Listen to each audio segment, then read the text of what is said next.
hỏi ai cho nương. Chí Linh, cái tên đã gắn liền với một thời kỳ vàng son của âm nhạc Việt Nam. Không chỉ là ông hoàng nhạc vàng mà còn là một biểu tượng của sự kiên cường và tài năng. Những ca khúc của ông như Một Lần Thôi, Lại Gần Anh, Cô Gái Vót Chông vẫn vang vọng trong lòng biết bao thế hệ người Việt. Nhưng ít ai biết rằng, đằng sau ánh hào quang ấy là một cuộc đời đầy sóng gió. Một hành trình vượt qua không chỉ thử thách nghề nghiệp mà còn là những đau thương mà chỉ những người trong cuộc mới hiểu thấu. Trong thập niên 80, khi sự nghiệp của Chí Linh lên đến đỉnh cao, ông đã phải đối mặt với không ít bi kịch và những quyết định khó khăn.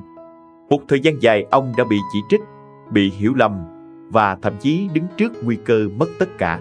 Thế nhưng, điều gì đã giúp Chí Linh đứng vững?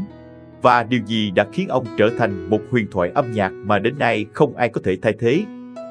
Bước vào cuộc đời Chí Linh, bạn sẽ không chỉ thấy một nghệ sĩ với giọng hát ngọt ngào, mà còn là một người đàn ông đầy dũng khí, đã vượt qua những thời khắc tăm tối để viết lên một câu chuyện âm nhạc huyền thoại. Những góc khuất đằng sau mỗi bài hát, những nỗi đau âm thầm và những câu chuyện ít người biết, tất cả sẽ được kể lại trong video này. Chí Linh không phải sinh ra trong ánh hào quang, cũng không có một gia đình giàu có hay quyền lực. Ông là con trai của một gia đình nghèo khó tại Huế, nơi những cơn mưa gió chẳng bao giờ ngừng đổ và ánh sáng từ chiếc đèn dầu luôn lu mờ trong những đêm dài. Tuổi thơ của Chí Linh là những tháng ngày chật vật bên mẹ, khi cha ông phải bươn chải xa nhà để kiếm sống. Gia đình ông không bao giờ đủ đầy về vật chất, nhưng luôn đầy ắp tình thương. Ngay từ khi còn nhỏ, Chí Linh đã có một niềm đam mê mãnh liệt với âm nhạc. Để nuôi dưỡng giấc mơ ấy, ông tự tập hát những bài hát dân ca, nhạc truyền thống và thậm chí sáng tác ngay từ lúc 12, 13 tuổi. Nhưng những bước đi đầu tiên trên con đường âm nhạc không dễ dàng chút nào. Không ai trong gia đình ủng hộ, vì họ nghĩ rằng âm nhạc chỉ là một thứ xa vời, không mang lại cuộc sống ổn định. Tình cảnh gia đình càng trở nên khó khăn khi cha mẹ ly hôn. Một cú sốc lớn trong đời khiến Chí Linh không chỉ phải trưởng thành nhanh chóng mà còn phải gánh vác trách nhiệm lớn lao. Cậu bé Chí Linh, từ những ngày tháng khổ cực, đã phải tự mình vượt qua tất cả, tìm kiếm cơ hội đổi đời qua âm nhạc. Dù có bao nhiêu khó khăn, Chí Linh vẫn giữ vững đam mê với âm nhạc. Ít ai biết rằng trước khi trở thành một huyền thoại của nhạc vàng, Chí Linh chỉ là một cậu bé phải mưu sinh bằng những công việc chân tay để nuôi sống gia đình. Một cuộc đời nghèo khó, nhưng lại đầy ắp những ước mơ. Với tính cách kiên cường và một khát khao mãnh liệt, Chí Linh đã không từ bỏ. Những khó khăn không thể làm ông gục ngã, mà ngược lại, chúng chính là động lực để ông bước tiếp. Từ một cậu bé mơ ước, Chí Linh dần dần vươn lên, bước những bước đầu tiên vào con đường âm nhạc với niềm tin rằng nếu kiên trì, mọi khó khăn rồi cũng sẽ qua. Chí Linh không sinh ra trong một gia đình có điều kiện, nhưng ngay từ khi còn rất nhỏ, ông đã mang trong mình niềm đam mê cháy bỏng với âm nhạc. Tuổi thơ của ông gắn liền với những năm tháng nghèo khó, phải làm việc vất vả để nuôi sống gia đình. Nhưng dường như mọi khó khăn ấy lại không thể ngăn được ước mơ âm nhạc trong ông. Câu chuyện về Chí Linh bắt đầu từ những ngày đó, khi ông chỉ là một cậu bé nghèo nhưng luôn khao khát được hát, được thể hiện những cảm xúc qua âm nhạc. Dù gia đình không ai ủng hộ, ông vẫn nuôi dưỡng đam mê và tiếp tục hát, tham gia vào các buổi biểu diễn nhỏ. Những ngày tháng ấy, Chí Linh nhận ra rằng chỉ có âm nhạc mới có thể giúp ông thoát khỏi cảnh nghèo khó, và cũng chính âm nhạc sẽ giúp ông tìm thấy chính mình. Nhưng con đường bước vào nghề không hề dễ dàng.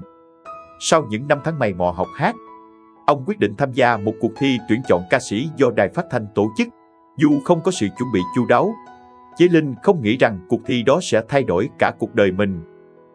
Trong một lần thi tuyển, với một giọng hát đặc biệt, đầy lôi cuốn, ông đã gây ấn tượng mạnh mẽ với ban giám khảo.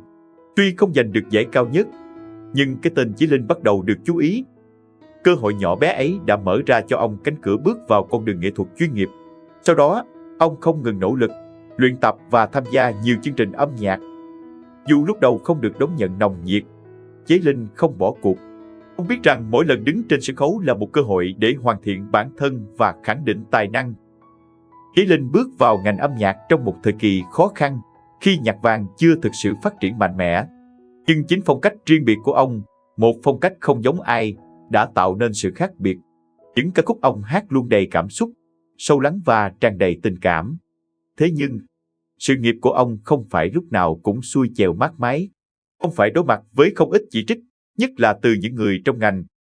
Họ cho rằng Chế Linh không theo kịp thị hiếu của công chúng, rằng giọng hát của ông quá lạ và không dễ nghe như những ca sĩ khác.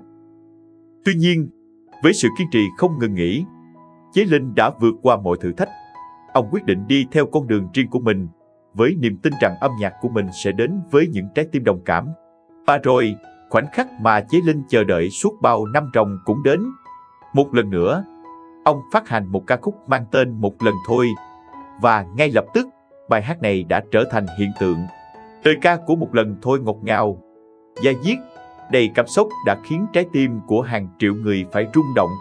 Đó chính là bước ngoặt trong sự nghiệp của Chí Linh. Từ một ca sĩ chưa mấy người biết đến, ông bỗng chốc trở thành một ngôi sao sáng giá trong làng nhạc vàng. Chí Linh đã chứng minh rằng, chỉ cần có niềm tin, sự kiên trì và một chút may mắn, mọi gian khó trong cuộc đời đều có thể vượt qua.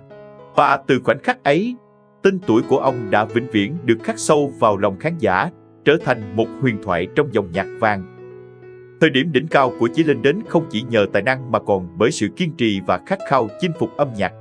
Sau khi Một Lần Thôi trở thành bản hit gây bão khắp nơi, tên tuổi của Chí Linh không chỉ được biết đến rộng rãi trong cộng đồng yêu nhạc vàng, mà còn lan tỏa ra khắp các thế hệ khán giả yêu thích sự lắng động trong từng lời ca, trong từng giai điệu.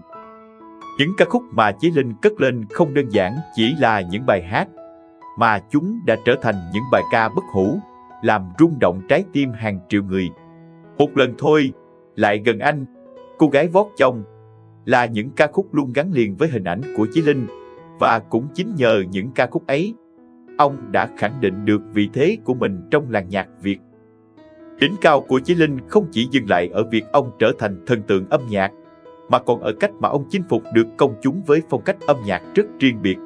Chí Linh không chỉ là một ca sĩ, mà ông chính là một người nghệ sĩ thực thụ với khả năng thể hiện cảm xúc sâu sắc qua mỗi bài hát. Ông không có những chiêu trò phô trương, không cần khoe khoang về những thành tích hay giải thưởng, mà sự nghiệp của ông vững chắc nhờ chính sự chân thành và tình cảm mà ông dành cho âm nhạc. Đó là lý do vì sao, dù qua nhiều thập kỷ, những bài hát của Chí Linh vẫn sống mãi trong lòng người hâm mộ. Trong những năm tháng đỉnh cao, Chí Linh trở thành một biểu tượng của âm nhạc, một cái tên không thể thiếu trong bất kỳ chương trình ca nhạc nào. Tên tuổi của ông đã phủ sóng khắp các sân khấu lớn nhỏ, từ trong nước cho đến những sân khấu hải ngoại. Dù ở đâu, mỗi lần Chí Linh xuất hiện, ông đều nhận được sự yêu mến nồng nhiệt từ khán giả. Những màn biểu diễn của ông luôn đắm chìm trong không khí lãng mạn, những giai điệu da diết, khiến không ít người phải rơi lệ vì xúc động. Trong suốt sự nghiệp của mình, Chí Linh cũng đã gặt hái được nhiều giải thưởng danh giá, được công nhận không chỉ bởi giới chuyên môn mà còn bởi chính khán giả yêu mến. Từ thành công của Chí Linh không chỉ là về những giải thưởng hay danh hiệu, mà chính là việc ông đã trở thành một biểu tượng, là người tiên phong trong dòng nhạc vàng, giúp thể loại này sống mãi trong lòng khán giả Việt Nam. Đỉnh cao sự nghiệp của Chí Linh không chỉ thể hiện ở những thành tựu âm nhạc mà ông đạt được, mà còn ở sự ảnh hưởng sâu rộng mà ông để lại. Những bài hát của ông không chỉ là những giai điệu, mà là những câu chuyện, những cảm xúc mà mỗi người có thể tìm thấy chính mình trong đó. Đó là điều làm nên một Chí Linh vĩ đại, không chỉ trong âm nhạc mà còn trong lòng người yêu mến. Chí Linh, với tất cả sự ngưỡng mộ mà khán giả dành cho ông, không phải là một nghệ sĩ có thể tránh khỏi những sóng gió. Dù đã vươn lên thành công rực rỡ, đằng sau đó là những thăng trầm đầy bí mật, những sự kiện gây chấn động mà ít ai dám nói ra. Một trong những biến cố đầu tiên trong sự nghiệp của Chí Linh là quyết định gây tranh cãi khi ông rời bỏ Việt Nam vào những năm 80. Trong bối cảnh đất nước đang còn nhiều khó khăn, việc một nghệ sĩ nổi tiếng như Chí Linh ra đi không chỉ là một cú sốc đối với công chúng mà còn khiến ông phải đối mặt với những đồn đoán và chỉ trích. Đã có rất nhiều người thắc mắc về lý do thực sự đằng sau quyết định ấy.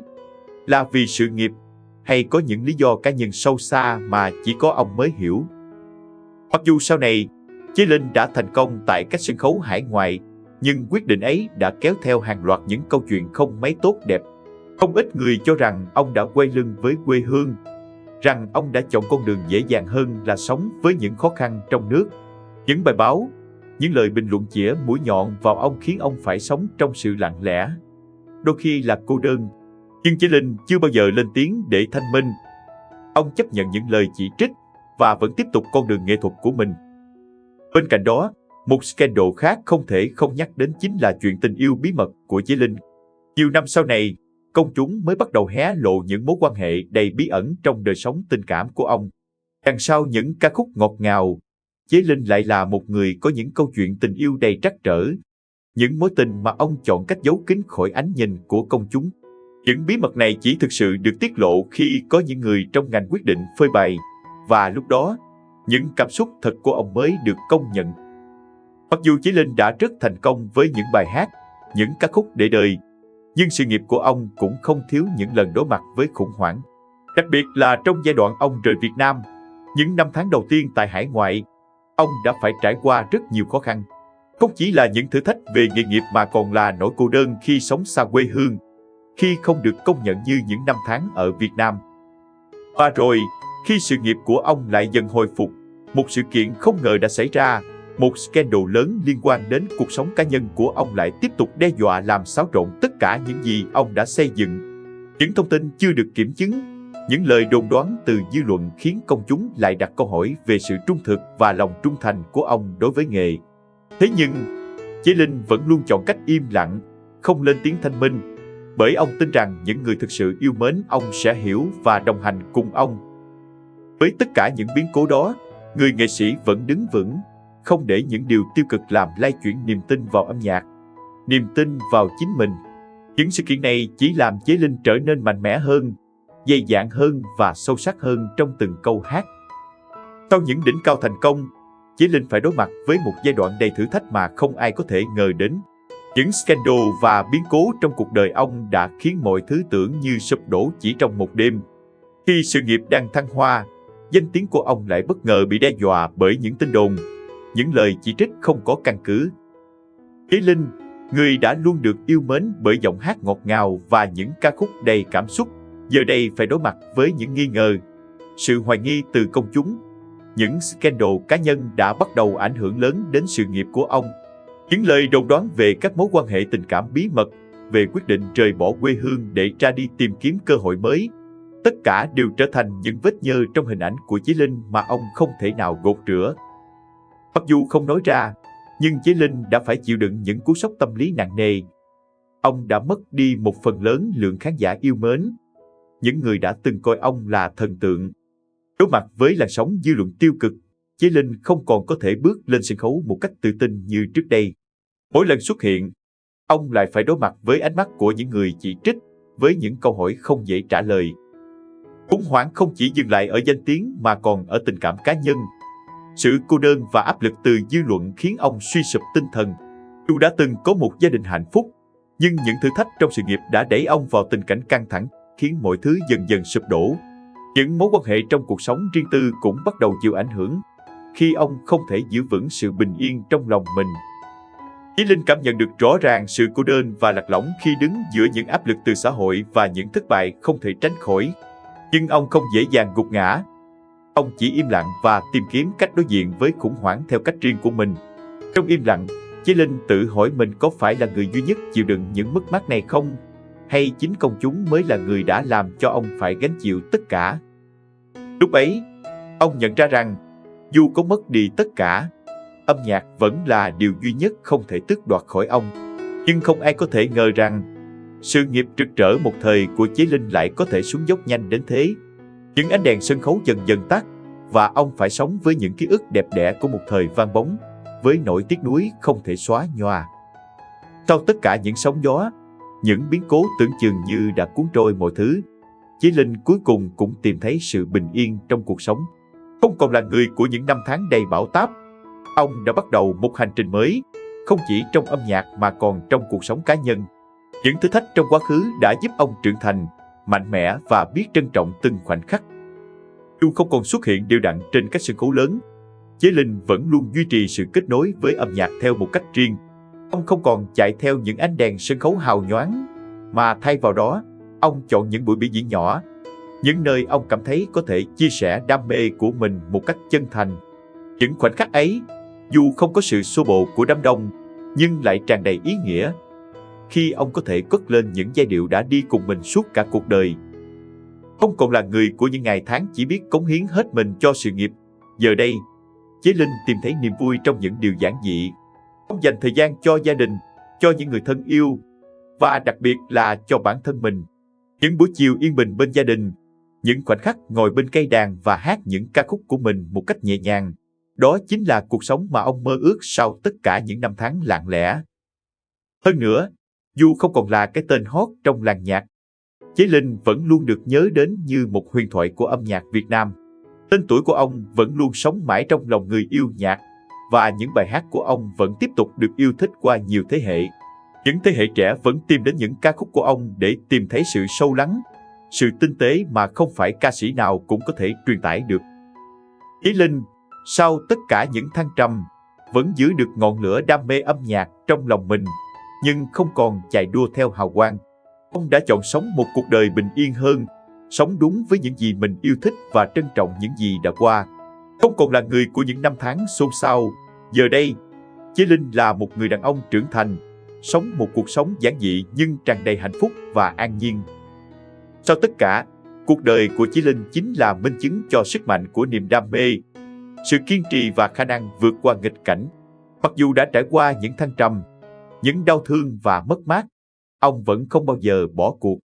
Chính những khó khăn đó đã tôi luyện nên một Chí Linh vững vàng, trưởng thành và là hình mẫu cho những ai dám theo đuổi đam mê, dù phải đối mặt với bao thử thách. Chí Linh không chỉ là một huyền thoại âm nhạc, mà ông còn là một biểu tượng của sự bền bỉ và kiên cường. Những bài hát của ông vẫn sống mãi trong lòng người hâm mộ, vượt qua thời gian và không gian. Dù không còn xuất hiện thường xuyên trên sân khấu, nhưng trái tim yêu nhạc của ông vẫn luôn đập mạnh mẽ, truyền cảm hứng cho những thế hệ nghệ sĩ và khán giả trẻ.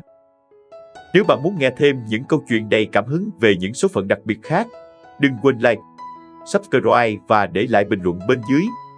Hãy cùng chúng tôi tiếp tục khám phá những hành trình tuyệt vời trong âm nhạc và cuộc sống.